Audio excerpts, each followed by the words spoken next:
Dr. Sanjay Gupta is CNN's chief medical correspondent, a CBS News contributor, and particularly helpful tonight, a neurosurgeon. Sanjay, the NFL isn't the only place these concussions occur. Over 1 million kids play high school football, not to mention college players. Right. How big a problem is this for them? Well, the vast majority of them don't go on to be professional football players. So if they have 1 or 2 concussions during a high school career, it's probably not going to be that big a deal. But there are a couple of important points here. We know that concussions get exponentially worse, each one after the other. So 1 concussion bad, 2 concussions much worse.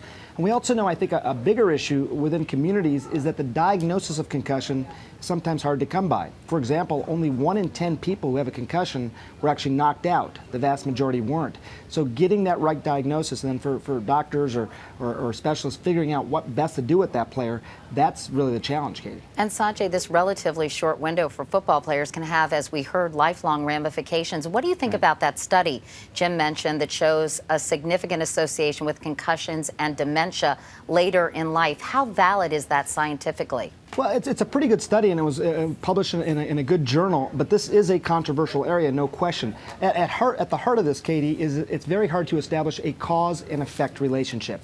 Now there are studies being done on the brains of former NFL players looking at advanced dementia. But what they show is 3 times the rate of depression, 5 times the rate of dementia in people who have 3 concussions or more. But again, a controversial area. All right. Dr. Sanjay Gupta, as always, Sanjay, thanks very much for your insight tonight. Thank you.